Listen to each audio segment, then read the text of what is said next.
Saint Catherine of Siena, born in 1347 in the bustling medieval city of Siena, Italy, emerged as a remarkable figure during one of the most tumultuous periods in the history of the Catholic Church.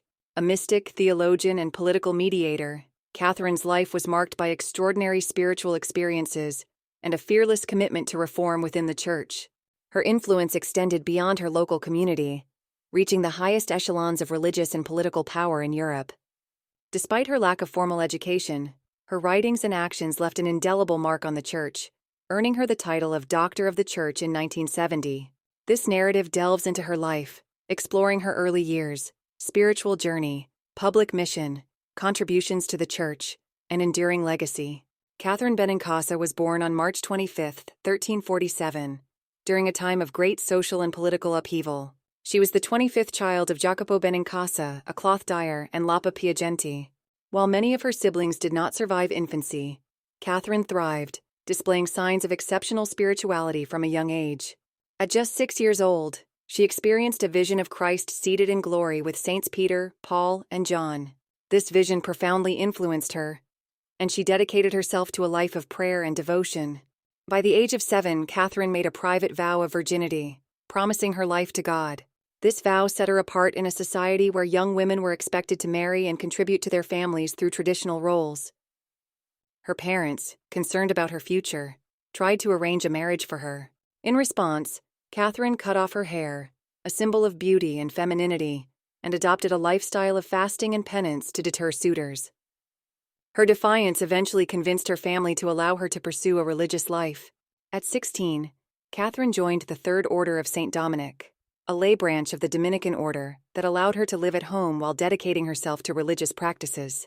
She spent 3 years in near-total seclusion, engaging in intense prayer, fasting, and contemplation. During this period, Catherine developed a deep mystical relationship with God, experiencing visions and spiritual ecstasies. She described these experiences in vivid detail, often referring to them as moments of divine union. One of the most significant events in her spiritual journey was her mystical marriage to Christ. Catherine claimed that Jesus appeared to her, placing a ring on her finger as a symbol of their spiritual union. Though invisible to others, Catherine insisted she could see and feel the ring, a constant reminder of her commitment to Christ. This mystical marriage became a central theme in her writings and teachings, symbolizing the profound intimacy she felt with God. Catherine's intense spiritual experiences eventually led her to a more active role in the world.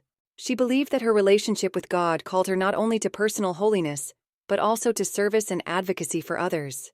She began caring for the sick and poor, often tending to those afflicted with the most severe and contagious diseases. Catherine's compassion and courage in the face of suffering earned her widespread respect and admiration.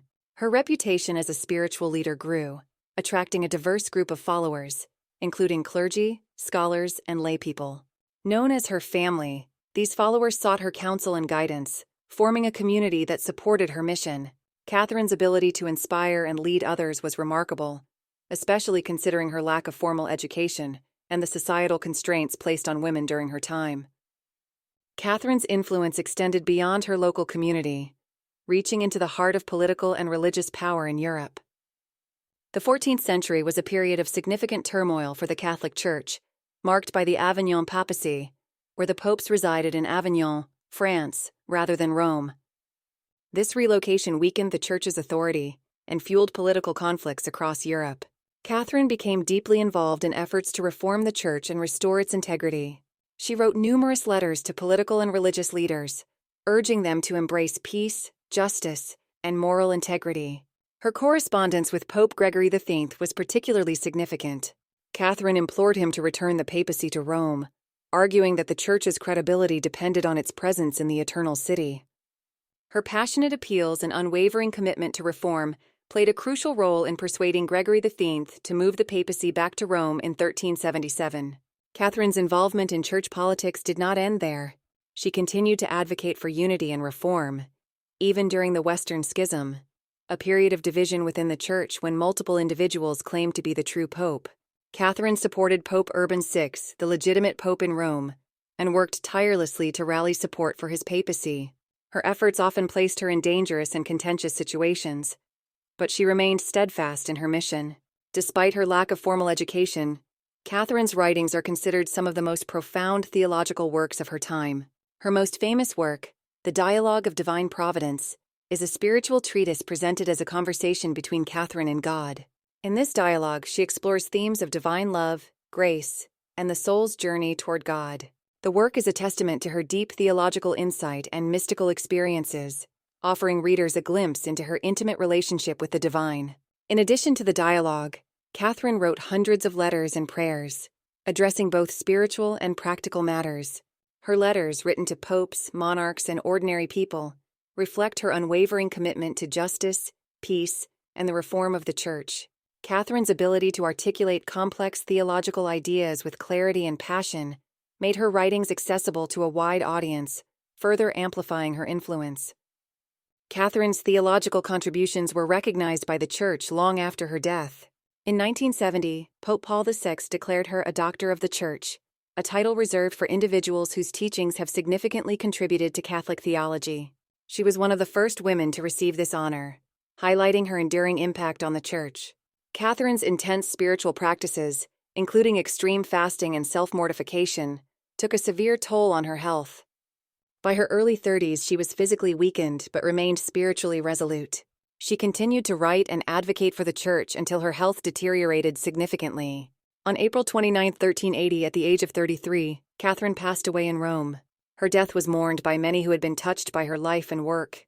Catherine's legacy continued to grow, and she was canonized by Pope Pius II in 1461. Her feast day is celebrated on April 29th, and she is recognized as the patron saint of Italy, alongside Saint Francis of Assisi. In 1999, Pope John Paul II also declared her a patron saint of Europe, acknowledging her significant contributions to the spiritual and political landscape of the continent. Saint Catherine of Siena's life and work continue to inspire people worldwide. Her fearless advocacy for church reform, her compassionate service to the sick and poor, and her profound theological insights make her a model of faith and courage. Catherine's ability to navigate the complexities of religious and political power, despite the limitations placed on women in her time, underscores her extraordinary leadership and vision.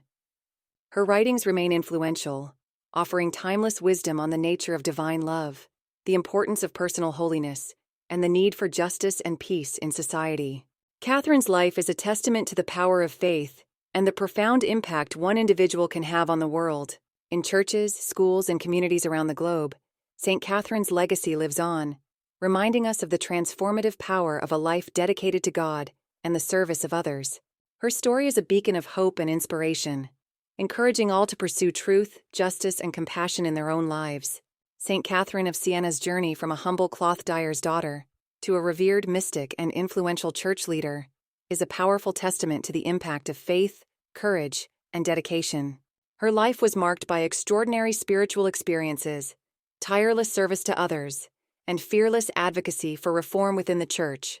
Catherine's writings and actions not only shaped the religious landscape of her time, but continue to inspire generations of believers today. Her enduring legacy as a Doctor of the Church, a patron saint of Italy and Europe, and a symbol of spiritual resilience, serves as a timeless reminder of the transformative power of a life devoted to God.